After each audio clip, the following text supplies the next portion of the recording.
আসা যাচ্ছে না। নাক মুখ চেপে প্রতিদিন চলাচল করতে হয় মহাসড়কের পাশ দিয়ে সাধারণ মানুষ এবং পথচারীদের।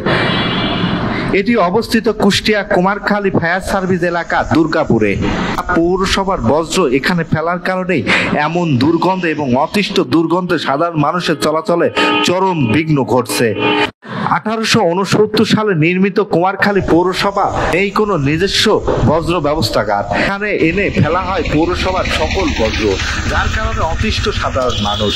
অনেকদিন, তারপরে 2-1 বছর তো এরকম ময়লা পড়ে রয়েছে। কি কি সমস্যা হয় গন্ধে? গন্ধতে মনে হয় যে বমি হয়ে যায়, মাঝে মাঝে এরকম সমস্যা হয়। তোমাদের এই যে রাস্তাঘাট দিয়ে চলতে গেলে পরে যে দুর্গন্ধ, এরা মনে করেন ভেতরে গেলে পরে মনে করেন বমি চাপে, এইগুলা ফেলে সবার তো যারা রুগী তারা আরো বেশি সমস্যা। এটা অন্য জায়গায় ফেলালে কি সমস্যা?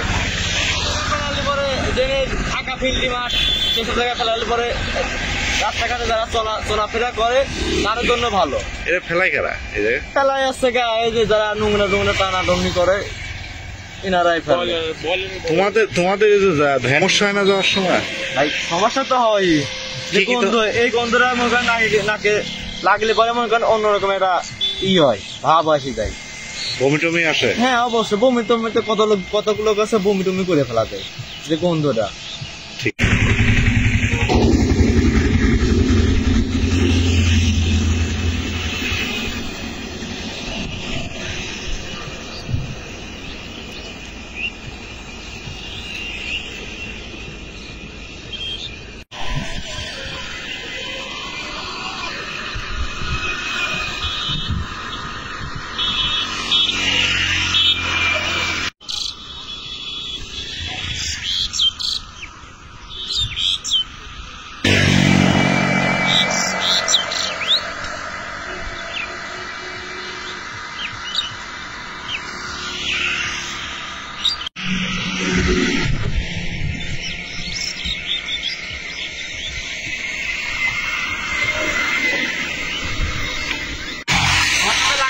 সেই গন্ধ ভাই, গন্ধ জন্য আসা যাচ্ছে না।